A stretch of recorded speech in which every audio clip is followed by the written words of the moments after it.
Varicose veins కి సరైన చికిత్స కోసం సంప్రదించండి ఎవిస్ హాస్పిటల్. నమస్కారం. మాఘపురాణం 3వ అధ్యాయంలోకి వచ్చాం. ఈ 3వ రోజు పారాయణలో ఏం చెప్తున్నారో విందాం. దిలీప భూపతికి వశిష్ఠ మహర్షి ఇలా తెలియజేస్తున్నారు. నేను వివరించే విషయాల్ని శ్రద్ధగా ఆలకించి గ్రహించు. ఇది అత్యంత పురాతనమైనది, ఎప్పుడో జరిగిందట. కృతయుగం నాటి కథ చెప్తున్నారు.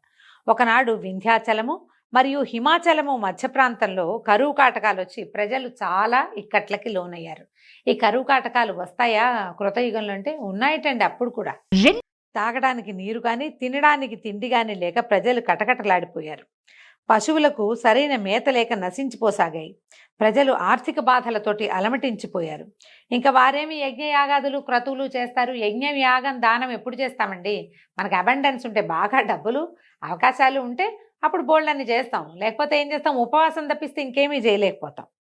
అయితే దేవతార్చనలు కానీ ధర్మకార్యాలు కానీ జరగలేదు ఆ కాలంలో. అడవులందు తపస్సు చేసుకునే మునీశ్వరులు కూడా ఈ కరువు కాటకాలకి తట్టుకోలేక వలసపోవటం మొదలుపెట్టారు. మునీశ్వరులు వీళ్ళంతా ఏమిటి, వీళ్ళకి ఏదో కొద్దిగా అది నివర్ధాన్యాలు అవి పండేవి, ఏదో కొంచెం వండుకునేవారు.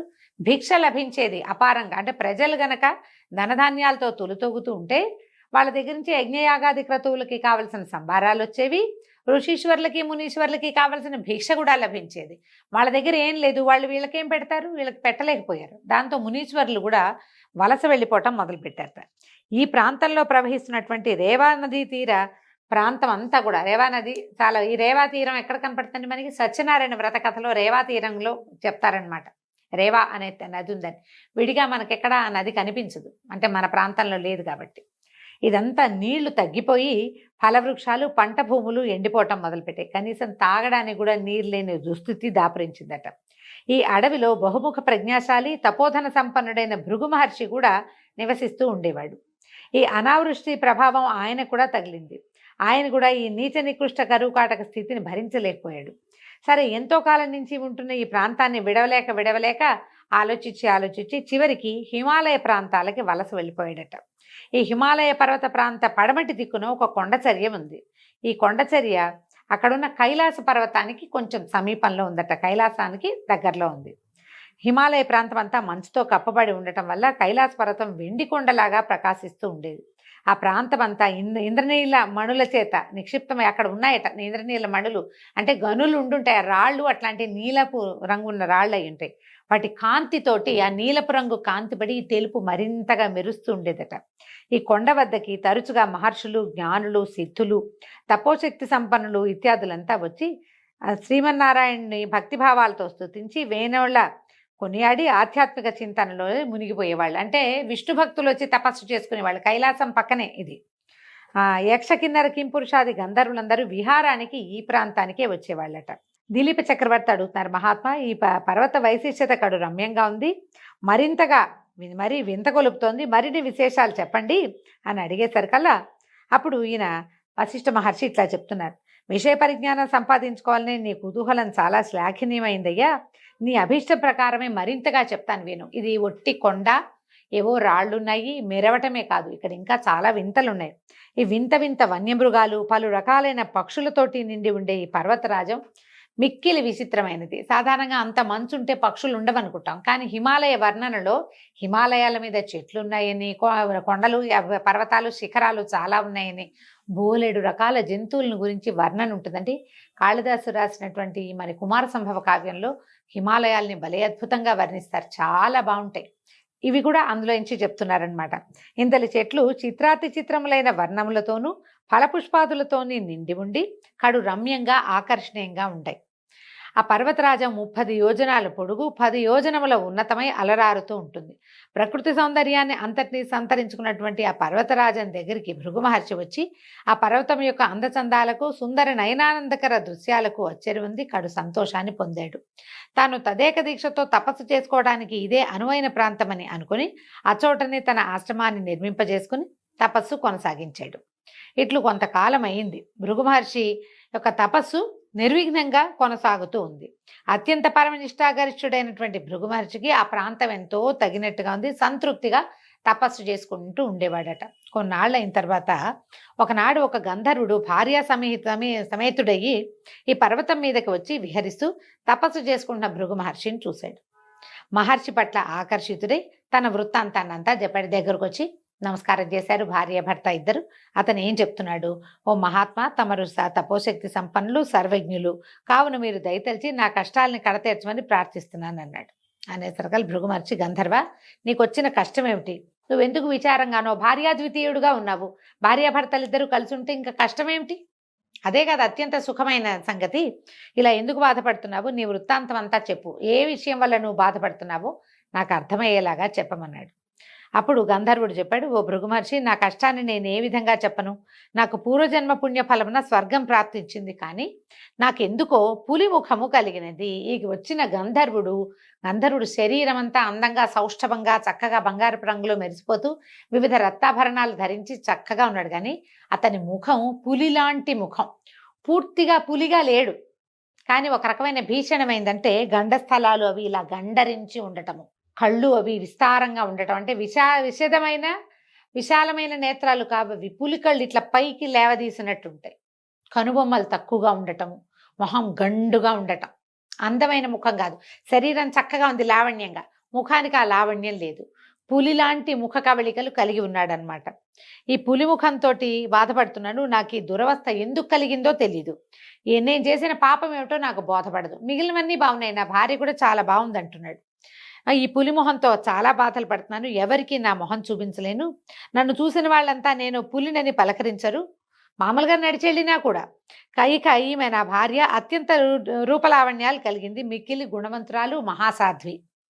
అత్యంత పైగా నా వికృత రూపం వల్ల నేను అందరికీ దూరం అయిపోతుంది. ఈమె సాధ్వే, ఆ అమ్మాయి నాతోటే ఉంటుంది. ఈమె నాతో ఉండటం వల్ల ఆమె కూడా ప్రపంచంతో సంబంధం లేకుండా పోతుంది. అదొక బాధగా ఉందన్నమాట. నాకు ఈ రూపకారణాన్ని తెలిపి దాని నివారణోపాయం కూడా తెలపమని వేడుకుంటున్నానని పదే పదే ప్రార్థించాడట. గంధర్వుని వృత్తాంతము, అతని దీనాలాపాలు విని అతని వికృత రూపాన్ని చూసినటువంటి భృగు మహర్షి హృదయం ద్రవించింది. తన హృదయాన్ని ఎవరో కలచివేసినట్టు అయిపోయిందట. వికృత రూపంలో ఉన్న ఆ గంధర్వునికి ఎట్లాగైనా తన శక్తి కొలది సాయం చేయాలని నిశ్చయించుకుని, ఓ గంధర్వ కుమార, నీవు మిక్కిలి దురదృష్టవంతుడివి, భాగ్యహీనుడివి. నీ అదృష్టహీనత వల్లే నీకు ఈ దురవస్థ కలిగింది.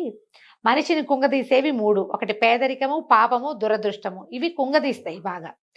కావున వీటిని నివృత్తి చేసుకోవాలి. ఇప్పుడు మనిషి అంటే వీడు గంధర్వుడు కదా, ఆ గంధర్వుడికైనా సరే ఇలాంటి సమస్యలు వస్తాయి. మనం చాలా పురాణ గాథలు వింటుంటాం. గంధర్వులు, యక్షులు వీళ్ళంతా కూడా ఏదో ఒక శాపానికి లోనే మానవ జన్మెత్తాల్సి వస్తారు. రకరకాల నానాయోనుల ఎందు పుట్టాల్సి వస్తారు. వాళ్ళకు కూడా వస్తాయి. పూర్తిగా దేవయోనులు కాదు, వాళ్ళు పూర్తిగా దేవతలు కాదు, ఆ జాతులకి చెందిన వాళ్ళు. దానివల్ల వాళ్ళకి స్థాన భ్రంశము, పదవి భ్రంశము, శరీరమే లేకపోవటము, ఇలాంటి రకరకాల అవస్థలు వస్తాయి. అందుకని దానికి చెప్తున్నారనమాట.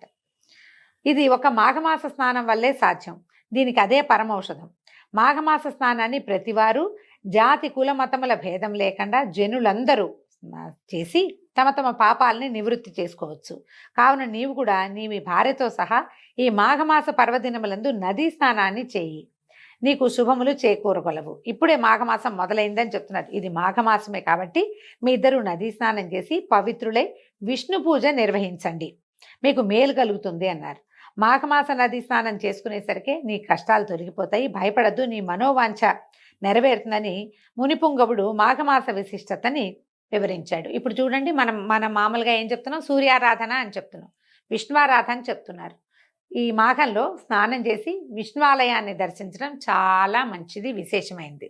విష్ణువాలయాన్ని దర్శించలేని వాడు సూర్యుడి ముఖం దర్శనం చేసినా కూడా ఫలితం లభిస్తుంది. నెల రోజుల పాటు రోజు పొద్దున్నే లేచి స్నానం చేసి సూర్యుడి ముఖం చూడండి. మీ ముఖ వర్చస్సులో ఎలాంటి మార్పు వస్తుందో మీకే తెలుస్తుంది. మొహం మాడిపోయేదాకా నుంచో ఒక్కర్లా సూర్యుడి ముందు ఓ చెంబు నీళ్ళు చూపించి నమస్కారం చేసుకుంటే ఉదయకాలపు సూర్యకాంతి వల్ల శరీరానికి కావలసిన కొన్ని విటమిన్లు అందుతాయి. పొద్దున్నే లేవటం వల్ల మొహం వికాసంగా ఉంటుంది. తెల్లవారే లేచి స్నానం చేయటం వల్ల ఫ్రెష్గా ఉంటాం, ఆరోగ్యం బాగుంటుంది. స్నానం చేసి ఆహార స్వీకారం చేయటం వల్ల కూడా ఆరోగ్యం బాగుపడుతుంది. ఈ పొద్దున్నే లేవటం కోసం మనం ముందు రోజు రాత్రి పెందరాలే పడుకుంటాం, లేవాలన్న ఇంటెన్షన్ ఉంది. ఇప్పుడు ఈ కాలంలో లేవటం వల్ల, పొద్దున్నే లేవటం వల్ల కాల విరేచనం అవుతుంది, కాలకృత్యాలు సమయానికి అవుతాయి, టైం కలిసి వస్తుంది. మనం అనుకున్నది అనుకున్నట్టుగా అవుతుంటే ముఖ వికాసం ఆటోమేటిక్గా ఉంటుందండి. మనం చూడండి, సక్సెస్ఫుల్ పీపుల్ మొహాలు బ్రైట్గా ఉంటాయి. సక్సెస్ అంటే అదేమిటో వ్యాపారం బ్రహ్మాండం పగలగొట్టాలని అనుకోక్కర్లేదు. మనం రోజు అనుకున్న ప్లాన్ ప్రకారం సరిగ్గా పని జరిగినా కూడా సక్సెస్ఫుల్ అయినట్టే, సక్సెస్ అవుతాం. ఆ సక్సెస్ వల్ల మనకి ముఖంలో వికాసం ఆటోమేటిక్గా వస్తుందండి. అదే చెప్తున్నారు, మాఘమాసం అత్యంత విశేషమైనది. దీనికి పొద్దున్నే లేవడం, ఈ స్నానం చేయటం, సూర్యారాధన లేదా భగవద్ ఆరాధన, మనం ఏది ఆరాధన చేసుకుంటే మన ఆరాధన క్రమాన్ని బట్టి మనం ఇంకేం చెయ్యం. మనకి సూర్యారాధన లేదు, ఇంకో ఆరాధన లేదు. కానీ సూర్యుడు అందరికీ అవసరం కదండి. ఆరాధన లేదు, సూర్యుడు మీకొద్దా? కావాలి ప్రతి వాళ్ళకి. సూర్యుడే కదా మన రోజుని నడిపేవాడు, మనకి పచ్చదనాన్ని ఇచ్చేవాడు, మన కళ్ళకి వెలిగిచ్చేవాడు, మన ఇంటికి ఆరోగ్యాన్ని ఇచ్చేవాడు సూర్యుడే. ప్రతి వాళ్ళు జాతి కుల మత విచక్షణ లేకుండా సూర్యుడికి నమస్కారం చేయవలసిందే. అది ఖచ్చితంగా చెప్తున్నారు. చూడండి, పురాణాల్లో కూడా జాతి మతం అని ఎందుకు చెప్పారు? నేను సూర్యుడిని ఆరాధించను, నేను గణపతిని ఆరాధిస్తాను అనేవాళ్ళు ఆ కాలంలో కూడా ఉన్నారు. గాణాపత్యము అలాంటి మతాలు ఉండేవి. అయినా సరే సూర్యుడికి నమస్కారం చేయాలి, స్నానం చేయాలని చెప్తున్నారు. గంధర్వుడు అతని భార్య కూడా శ్రద్ధగా ముని చెప్పిందంతా విన్నారు. మాఘమాస మహాత్మ్యాన్ని గ్రహించారు. వెంటనే సమీపమునందున్న నదిలో సతీ సమేతంగా గంధర్వుడు ముని చెప్పినట్లే స్నానం చేశాడు. అయితే కథలో చెప్తారంటే అంతే, ఇలా ఒక్కసారి స్నానం చేయగానే ముఖవర్చస్సు మామూలుగా అయిపోయిందని. ఈ నెల రోజులు మాఘ స్నానం చేయటం వల్ల, సూర్యారాధన చేయటం వల్ల, విష్ణువారాధన చేయటం వల్ల మాఘం అవ్వగానే అతనికి ముఖంలో మార్పు వచ్చిందని పద్మపురాణంలో చెప్పబడిందండి. మామూలు పురాణాల్లో ఒక్కసారి చేస్తే అయిపోతుంటారు, ఒక్కసారి చేస్తే కాదు, సమయం పడుతుంది, కానీ అవకాశం ఉంది. అయితే క్రమంగా అతనికి ముఖంలో ఉన్నటువంటి పులి రూపం పోయి అందమైన ముఖవర్చతోటి వెలిగిపోసాగాడు. భర్తను చూసిన ఆ గంధర్వుని యొక్క భార్య ఆనందంతో ఉబ్బి తబ్బిబ్బైపోయింది. మిక్కిలి తేజస్సుతో సుందరమైన ముఖవర్చస్సుతోటి ప్రకాశిస్తున్న భర్తని కౌగిలించుకుంది. అమితానందంతో ఆ గంధర్వ దంపతులు ఆనంద సాగరంలో ఓలలాడారు.